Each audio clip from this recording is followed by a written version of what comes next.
Good afternoon all. ഇന്നത്തെ ക്ലാസ്സിലുള്ളത് data collection and experiments and frequency distribution അങ്ങനെ രണ്ട് പോർഷൻസ് ആണുള്ളത്.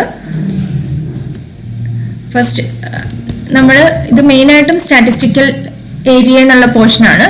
അപ്പോൾ സ്റ്റാറ്റിസ്റ്റിക്കൽ സ്റ്റഡിയുടെ ഗോൾ എന്ന് വെച്ചിട്ടുണ്ടെങ്കിൽ to collect data and then to use the data to make a decision. അപ്പം നമ്മൾ കുറേ ഡേറ്റ കളക്ട് ചെയ്യുന്നു, എന്നിട്ട് ആ ഡേറ്റ വെച്ചിട്ട് ഒരു ഡിസിഷൻ, ഒന്നുകിൽ അത് യൂസ് ചെയ്യാമോ അല്ലെങ്കിൽ അങ്ങനത്തെ എന്തെങ്കിലും ആണെങ്കിൽ, എന്തെങ്കിലും പർട്ടിക്കുലർ ഒബ്ജക്റ്റിൻ്റെ ആണെങ്കിൽ അത് യൂസ് ചെയ്യാൻ പറ്റുന്നതാണോ അല്ലയോ, അല്ലെങ്കിൽ ഓരോരോ അതിൻ്റെ അതുമായിട്ട് റിലേറ്റഡ് ആയിട്ട് നമ്മൾ എന്താണോ സ്റ്റഡി ചെയ്യുന്നത് അതുമായിട്ട് റിലേറ്റഡ് ആയിട്ട് we will make a decision. Now guidelines for design a statistical study. നമ്മളൊരു സ്റ്റാറ്റിസ്റ്റിക്കൽ സ്റ്റഡി നടത്താൻ വേണ്ടിയിട്ട് എങ്ങനെയാണ് ഡിസൈൻ ചെയ്യേണ്ടത്? First we have to identify the variable of interest and population of study. വേരിയബിൾസും പോപ്പുലേഷൻസും ആരെയാണ് സ്റ്റഡി ചെയ്യേണ്ടത്, എന്താണ് സ്റ്റഡി ചെയ്യേണ്ടത്, ഇത് രണ്ടും തീരുമാനിക്കുക. Now develop a detail plan for collecting data. എന്നിട്ട് എങ്ങനെയാണ് അവിടെ നിന്ന് ഡേറ്റ കളക്ട് ചെയ്യുക? Then collect data and describe the data using descriptive statistics techniques and interpret the data and make decision. Finally, identify any possible errors. Now there are two types of statistical study.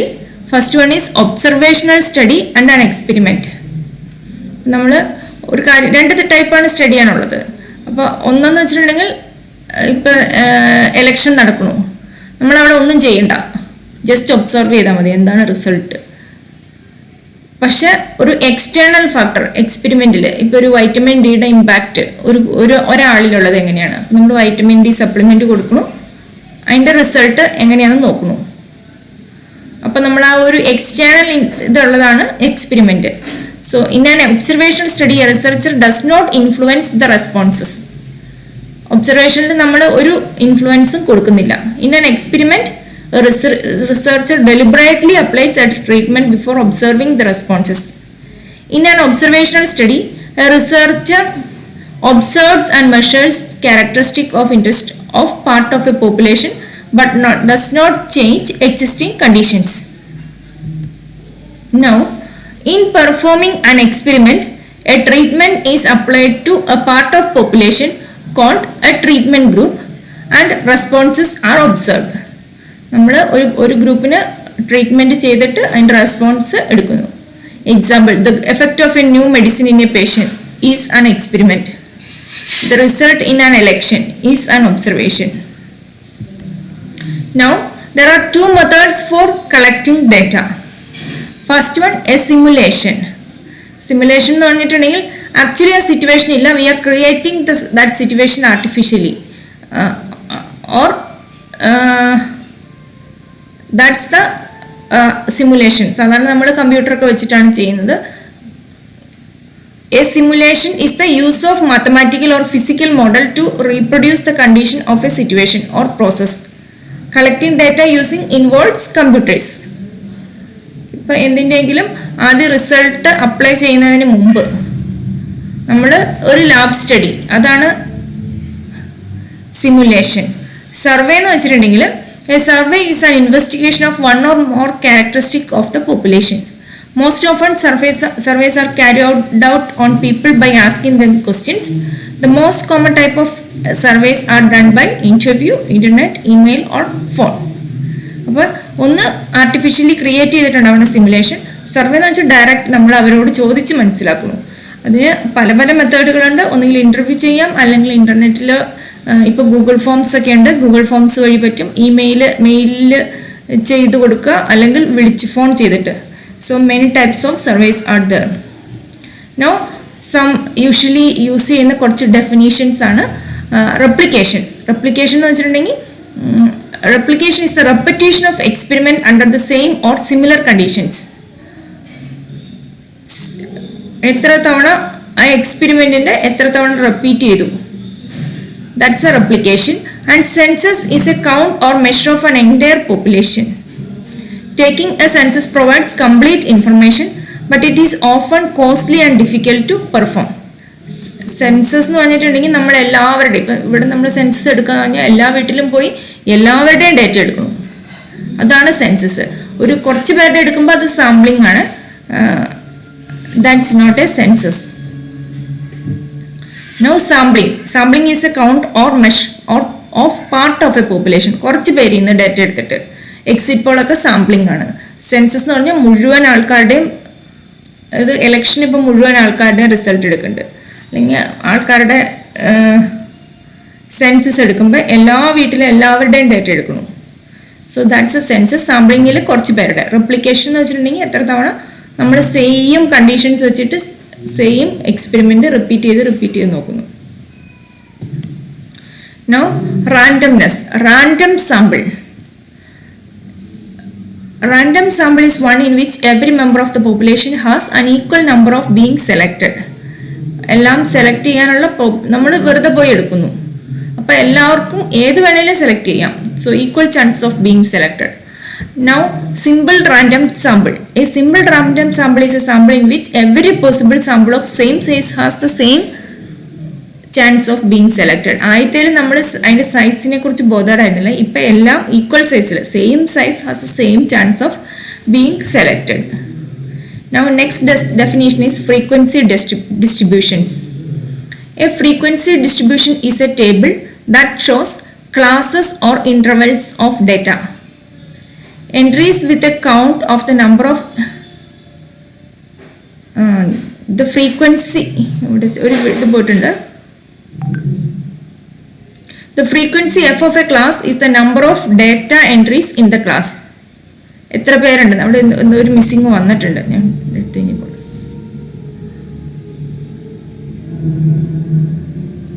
So frequency distribution it's a table and it have some classes and intervals, and the frequency is the number of data entries in the class.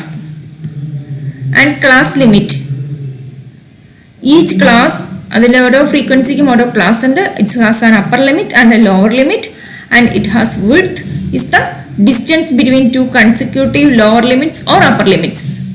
Now the difference between the minimum and maximum data entries is called a range. Now this is an example of a frequency table. Height of 100 students in a Calcutta University. So height 60-62 is a class and number of students 5.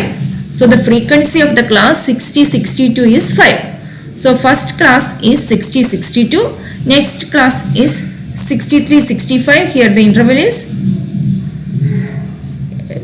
63-65, and number of students is 18. So that's a frequency. 66-68 is the next class interval, and the frequency is 42. And 69-71 is the next class, frequency is 27. 72-74 next class, frequency is 8. And total of frequency is 100. Now some more definitions. Now how we are going to construct a frequency distribution. So for that we have to determine the largest and smallest numbers in the row and data in the raw data and find its range. So we have to find the largest value and the smallest value, and we have to find the range, the number, the difference between the largest and smallest number. Now divide the range into a convenient number of class having same size. നമുക്കിവിടെ ഇപ്പോൾ ഏറ്റവും കൂടിയ number 100ഉം ഏറ്റവും ചെറിയ number 10 ആണെങ്കിൽ നമുക്കിപ്പോൾ range വരിക 90 ആണ്. അപ്പോൾ നമുക്ക് കൺവീനിയൻ്റ് ആയിട്ട് ഒരു 10 ക്ലാസ് കിടക്കട്ടെ എന്ന് വിചാരിച്ചു കഴിഞ്ഞാൽ 9 നമുക്ക് ഇൻ്റർവലായിട്ട് എടുക്കാം, അല്ലെങ്കിൽ 10 ഇൻ്റർവലായിട്ട് എടുത്തു കഴിഞ്ഞാൽ 9 ക്ലാസ് ഉണ്ടാവും. അപ്പോൾ ആ രീതിയിൽ നമ്മുടെ കൺവീനിയൻസ് അനുസരിച്ച് ഒരു ക്ലാസിൻ്റെ സൈസ് ഫിക്സ് ചെയ്യുക. If this is not possible, use class intervals of different sizes or open class intervals. Now determine the number of observations falling into each class interval. We have to find the frequency. അപ്പോൾ ആ ഒരു 60-62 അങ്ങനെ ആ ഒരു കാറ്റഗറിയിൽ എത്ര ഉണ്ട് അത് നമ്മൾ കൗണ്ട് ചെയ്യുക. So that's the class frequencies. Now some more definition. The midpoint of a class is the sum of lower and upper limit of the class divided by 2. The midpoint is sometimes called class mark. That is upper limit plus lower limit, take the sum, and divided by 2. The relative frequency of a class is the portion or percentage of the data falls in that class. നമ്മൾ എത്ര percentage ഉണ്ട് അതാണ് relative frequency. The relative frequency of a class divide the frequency f by the sample size n. So f by n. Definition is, now next we have a problem using the frequency distribution constructed in example. Find the midpoint, relative frequency and cumulative frequency of each class. ഞാൻ അതിൽ ക്ലാസ്സും ഫ്രീക്വൻസിയും അത് എടുത്ത് എഴുതിയിട്ടുണ്ട്. അതിൽ നിന്ന് ക്ലാസ്സിൽ നിന്ന് ഞാൻ മിഡ് പോയിന്റ് കണ്ടുപിടിച്ചു. Mid point is lower limit plus upper limit by 2, 60 plus 62 by 2 which is equal to 61. അടുത്ത എടുക്കുമ്പോൾ 63 plus 65 by 2 64, 66 plus 68 by 2 67, അടുത്തത് 70, 69 plus 71 by 2 is 70, 72 plus 74 by 2 73. Frequency തന്നിരിക്കുന്നതാണ്, ഞാൻ അതിലേക്ക് ഒന്നും നോക്കിയിട്ടില്ല. റിലേറ്റീവ് ഫ്രീക്വൻസി എന്ന് പറഞ്ഞാൽ പെർസെൻറ്റേജ് ആയിട്ട്. So 5 by 100. f by n ആണ് total frequency. So this is f by n, 5 by 100, 18 by 100, 42 by 100, 27 by 100, that's 0.27, 8 by 100, 0.08. Now next is cumulative frequency. Cumulative frequency ക്ക് നമ്മൾ എല്ലാ ഫ്രീക്വൻസി ആഡ് ചെയ്യണം. First is 5, next 5 plus 18 23, 23 plus 42 65, 65 plus 27 92, 92 plus 8 100. അപ്പോൾ ഇതിൽ ശ്രദ്ധിക്കേണ്ട കാര്യം ഈ 100 തന്നെയായിരിക്കും നമ്മുടെ ടോട്ടൽ ഫ്രീക്വൻസി ആയിട്ട് വരിക. The cumulative frequency of a class is the sum of the frequencies of that class and all previous class. So the cumulative frequency of the class is equal to the sample size n. Now some problems of frequency distributions. First problem is, it's all solved. One example is all solved examples. The final grades of mathematics of 50 students in a university are given below. അപ്പോൾ നമുക്കൊരു raw data കിട്ടിയിട്ടുണ്ട്. 68, 84, 75, 82, 68, 90, 62, 88, 76, 93. അപ്പോൾ 50 പേരുടെ 50 numbers. ഇനി find the highest grade. അപ്പോൾ നമ്മളിവിടെ നോക്കുക. അപ്പോൾ ഫസ്റ്റ് റോയിൽ ഇവിടം വരെ എത്തുമ്പോൾ 90 ആണ് ഇപ്പോൾ കൂടുതലായിട്ടുള്ളത്. ഇവിടെ എത്തുമ്പോൾ 93. 93യുടെ മീതെ വേറെ ഏതെങ്കിലും ഉണ്ടോ നോക്കുക. ഇവിടെ 93 ആണ് കൂടുതൽ. തേർഡ് റോയിൽ ഇവിടെ എത്തുമ്പോൾ 95 കൂടുതലുള്ളത് കണ്ടു. പിന്നെ നോക്കുക അതിലും കൂടുതൽ വേറെ ഏതെങ്കിലും ഉണ്ടോയെന്ന്. ഇവിടെ 96 ഉണ്ട്. So the highest grade is 96. പിന്നെ പറഞ്ഞിട്ടുണ്ടല്ലോ ഇങ്ങോട്ട് വരുമ്പോൾ 95 ഉണ്ട്, ഇവിടെ എത്തുമ്പോൾ 97. So the highest grade is 97. ഇനി അടുത്ത question, find the lowest grade.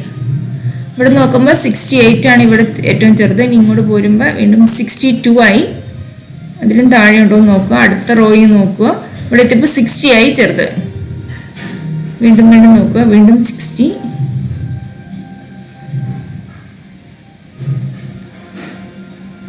Third, fourth row, fifth row എല്ലാം നമ്മൾ നോക്കുമ്പോൾ അതിലും ചെറുത് വേറെ ഇല്ല. So the lowest grade is 60. So the range is the highest value minus smallest value. So this is 97 minus 60 is 37. Now we have to construct a frequency table. അപ്പോൾ 37 ഉള്ളതുകൊണ്ട് നമുക്ക് കൺവീനിയൻ്റ് ആയിട്ട് ഞാനിപ്പോൾ ഇതിൽ ഒരു 10 വരാൻ പാകത്തിന് 4 ഗ്രേഡ് തിരിച്ചിട്ടാണ് 60 to 64. അത് നമ്മൾ ഗ്രേഡ്സ് ഓരോന്ന് എടുത്തെഴുതുക. അതിൽ ഓരോ റോയിൽ നോക്കി എടുത്തെഴുതുക. 60 to 64 ഉള്ള 9 എണ്ണം ഉണ്ട്. 65 to 69 6 എണ്ണം. 70 to 74 7, 75 to 79 11, 80 to 84 4, 85 to 89 6, 90 to 94 3, 95 to 99 4. ഇപ്പോൾ ടോട്ടൽ എത്തുമ്പോൾ നമ്മൾ ആ പറഞ്ഞിരിക്കുന്ന ഇത് തന്നെ കിട്ടണം. F total sigma f is equal to എന്ന് തന്നിട്ടുണ്ട്. സോ 50 തന്നെ നമുക്ക് കിട്ടണം. ഇനി അടുത്ത question, Find number of students who received grade 75 or higher. 75 കൂടിയത് 75 അതിൽ കൂടുതലുള്ള. അപ്പോൾ ഇവിടെ തൊട്ടുള്ള എല്ലാ ഫ്രീക്വൻസി ആഡ് ചെയ്യുക. 11 plus 4 plus 6 plus 3 plus 4.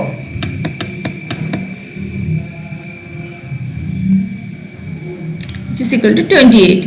ഇനി അടുത്ത question. Find the number of students who received grades below 85. 85 താഴെയുള്ളത്. അപ്പോൾ അവിടെ വരെയുള്ളത് എല്ലാം ആഡ് ചെയ്യുക. 84 വരെയുള്ള ഇവിടെ വരെയുള്ളത് 9 plus 6 plus 7 plus 11 plus 4. അവിടെ വരെയുള്ളത് എല്ലാം ആഡ് ചെയ്യുക. 2 വന്നിങ്ങനെയാണ് 4 വരെ. Next question. So answer is 37. Next question, find the number of students who received grades greater than 6 but not higher than 85. 65ലും കൂടുതലും 85 താഴെയും. ഇവിടെ തൊട്ടുള്ളത് ആഡ് ചെയ്യുക.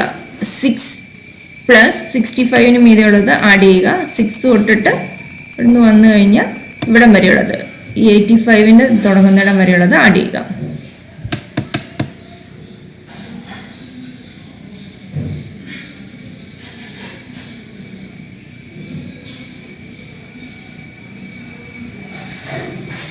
ഇതിൽ എക്സാക്ട് 65 ഉള്ളതും നമ്മൾ സബ്ട്രാക്ട് ചെയ്ത് കളയണം. അതാണ് ഈ 6 - 1 വന്നത്. എക്സാക്ട് 65 ഉള്ള ഒരെണ്ണം ഉണ്ട്, അത് നമ്മൾ കൂട്ടാൻ പറ്റില്ല, ഗ്രേറ്റർ ദാൻ 65 പറഞ്ഞിരിക്കുന്നതുകൊണ്ട്. അടുത്തത് ഫൈൻഡ് ദ പെർസെൻറ്റേജ് ആണ് ചോദിച്ചത്. സോ ടോട്ടൽ നമ്പർ ഈസ് 29 നമ്മൾ കിട്ടി. ഔട്ട് ഓഫ് 50 ആണ് ഇൻറ്റു 100. So this is 58%. ഇനി അതുപോലെ തന്നെ ഒരു ക്വസ്റ്റ്യൻ കൂടി നിങ്ങൾക്ക് ചെയ്യാനുണ്ട്, വളരെ ശ്രദ്ധിച്ച് ചെയ്യുക. In the following table the weights of 40 students in a class are recorded to the nearest pound. ഇതിൽ ഏറ്റവും കൂടുതൽ ഫൈൻഡ് ദ ഹയസ്റ്റ് വെയ്റ്റ്, ഇതിൽ ഏറ്റവും കൂടിയ വെയ്റ്റ്.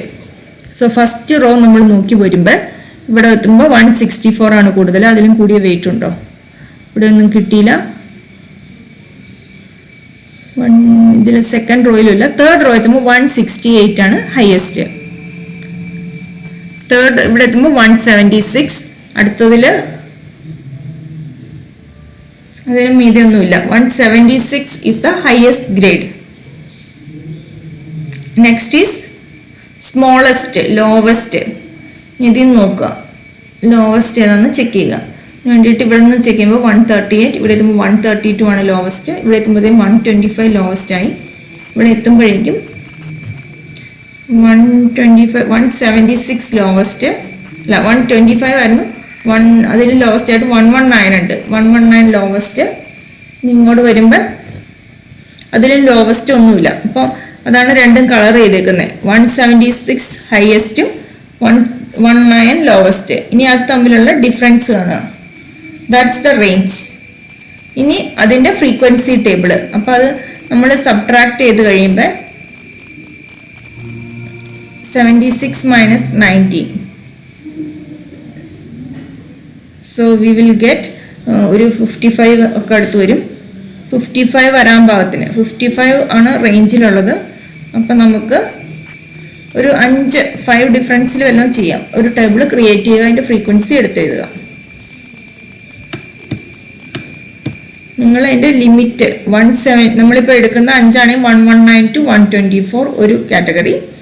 അടുത്ത 125 to 129 അങ്ങനെ ആ രീതിയിൽ എടുത്തെഴുതുക.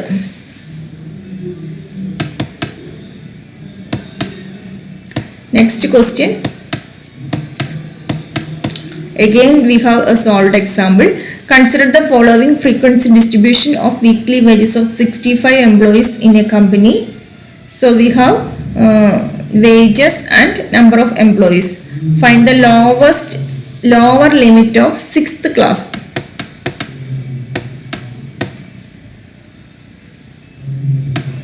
Sixth class. So this is first class 250, 259, 260, 269 second class, 270, 279 third class. This is fourth, fifth, sixth class. Lower limit is 300. Find the upper limit of fourth class. ഇവിടുത്തെ fourth class എന്ന് പറയുന്നത് 280 289.99 ആണ്. അപ്പോൾ 289.99 is the upper limit. Next the class mark അല്ലെങ്കിൽ class mid point of third class. ഇത് രണ്ടും കൂടെ add ചെയ്യുക. 270 plus 279.99 all divided by 2. That's the class mark on class midpoint of the third class. അടുത്ത class boundaries of fifth class. അപ്പോൾ fifth class ആദ്യം എഴുതുക. Class boundary എഴുതുമ്പോൾ നമ്മൾ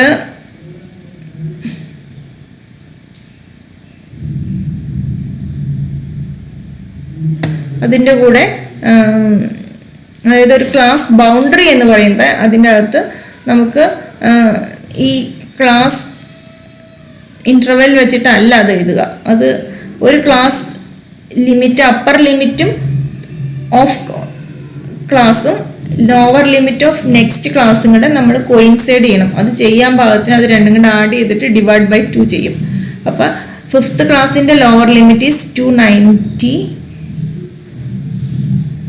നമുക്ക് 290.00 പ്ലസ് അടുത്ത ക്ലാസ്സിൻ്റെ 290 മറ്റേ അതിന് തൊട്ട് മുമ്പുള്ള ക്ലാസ്സിൻ്റെ അപ്പർ ലിമിറ്റ് അത് രണ്ടും കൂടെ ആഡ് ചെയ്തിട്ട് ഡിവൈഡ് ബൈ 2. അപ്പോൾ 289.995. അതുപോലെ അടുത്ത ക്ലാസ്സിൻ്റെ വരുമ്പോൾ 299.995 വരും. ഇനി size is upper boundary minus lower boundary. ഇനി അടുത്ത question F is the frequency of third class. ഇത് നോക്കിയിട്ട് ഫ്രീക്വൻസി എടുത്ത് എഴുതുക. This is third class, the frequency is 16. അടുത്തത് the relative frequency of third class.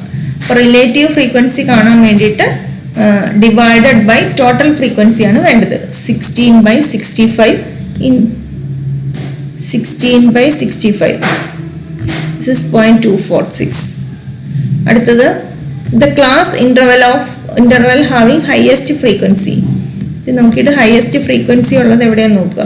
അപ്പോൾ ഇതിൽ 16 ആണ് വരുന്നത്. അതിൻ്റെ ഇന്റർവെൽ എഴുതുക 270 279.99. അടുത്ത question the percentage of employees earning less than $280 per week.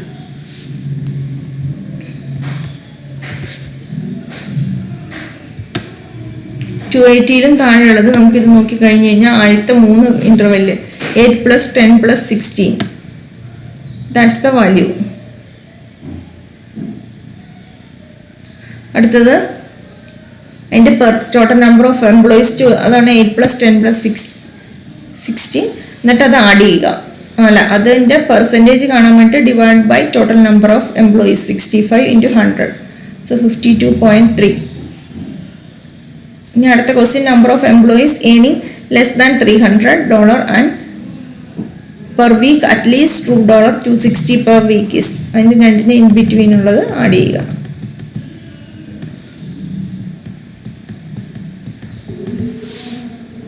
The following table shows the frequency distribution for the number of minutes per week spent watching TV by 400 junior high students.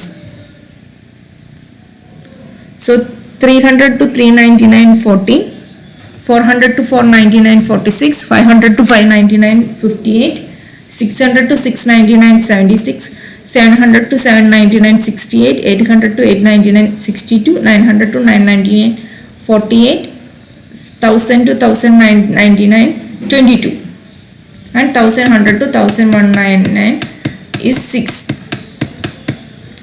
ഇനി ഇത് വെച്ചിട്ട് നമ്മൾ എഴുതേണ്ടത് the upper limit of fifth class. അപ്പോൾ ആദ്യം നമ്മൾ fifth class identify ചെയ്യുക. 1 ഇത് 1, next is 2, third, fourth, fifth. 779 upper limit is 799. The lower limit of eighth class ഇത് എണ്ണി നോക്കുക. 1 2 3 4 5 6 7 8. ഇതിൻ്റെ ലോവർ ലിമിറ്റ് 1000. അടുത്ത് class mark or mid point of seventh class. ആദ്യം സെവൻത് ക്ലാസ് ഐഡൻറ്റിഫൈ ചെയ്യുക. 1 2 3 4 5 6 7. 900 999 divided by 2. 900 plus 999 divided by 2. അപ്പോൾ ഒരു 949.5 വരും. ഇനി അടുത്തത് D. The class boundaries of last class.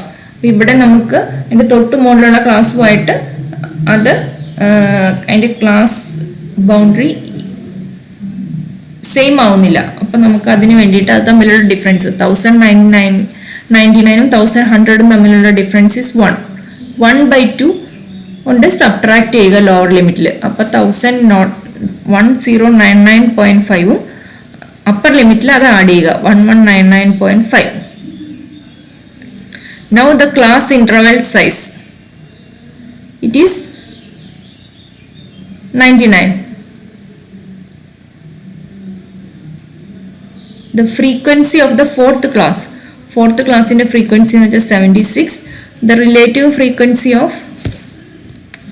next question, the relative frequency of sixth class. നമ്മുടെ sixth ക്ലാസ്സിൻ്റെ frequency എടുക്കുക 1 2 3 4 5 6 അതിനെ ഡിവൈഡഡ് ബൈ ടോട്ടൽ ഫ്രീക്വൻസി അത് ചെയ്യുന്നതാണ് റിലേറ്റീവ് ഫ്രീക്വൻസി. ഇനി അടുത്ത് percentage of students whose weekly viewing time does not exceed 600 minutes. അപ്പോൾ ഇത് വെച്ചിട്ട് നമ്മൾ നോക്കുക less than or equal to 600 ആയിട്ട് എത്ര പേരുണ്ടെന്ന്. നമ്മുടെ ആദ്യത്തെ 3 ക്ലാസ്സിൽ 14 + 46 + 58 അത്രയാണ് students number of students weekly time does not exceed 600 minutes. എന്നിട്ട് അതിനെ ടോട്ടൽ നമ്പർ ഓഫ് സ്റ്റുഡൻസ് കൊണ്ട് ഡിവൈഡ് ചെയ്യുക ഇൻറ്റു 100. That's a percentage. അതുപോലെ തന്നെ percentage of students with viewing times greater than or equal to 900 minutes. അത് 900 above ആയിട്ടുള്ളത് എത്ര ഉണ്ടെന്ന് നോക്കുക. 900 എബവ് ആയിട്ട് ലാസ്റ്റത്തെ 3 ക്ലാസ് ഇൻ്റർവെല്ലുണ്ട് 48 22 + 6. എന്നിട്ട് ടോട്ടൽ നമ്പർ ഓഫ് സ്റ്റുഡൻസ് കൊണ്ട് ഡിവൈഡ് ചെയ്യുക ഇൻറ്റു 100. അടുത്ത് the percentage of students whose viewing times are at least 500 minutes but less than 1000 minutes. അപ്പോൾ 500 to ഇവിടെ നിന്ന് സ്റ്റാർട്ട് ചെയ്യുക 500 519 58 + 76 അങ്ങനെ പോയി 999 വരെയുള്ളതിൻ്റെ ആഡ് ചെയ്യുക. എന്നിട്ട് ടോട്ടൽ നമ്പർ ഓഫ് സ്റ്റുഡൻസ് കൊണ്ട് ഡിവൈഡ് ചെയ്തിട്ട് ഇൻറ്റു 100. That's a percentage. ഇത്രയാണ് ഇന്നത്തെ ക്ലാസ്സിലുള്ളത്. ഇതിൽ നിങ്ങൾ കൺസെപ്റ്റ്സ് ക്ലിയർ ആക്കുക എന്നുള്ളതാണ് ഇവിടെ ഇമ്പോർട്ടൻ്റ് ആയിട്ടുള്ളത്. റേഞ്ച് അങ്ങനത്തെ കുറച്ച് വേർഡ്സിൻ്റെ കുറച്ച് കൺസെപ്റ്റ് അത് ക്ലിയർ ആക്കുക. നെക്സ്റ്റ് വീക്ക് തൊട്ടിട്ട് കുറച്ചുകൂടി പ്രോബ്ലംസ് ഉണ്ടാവും.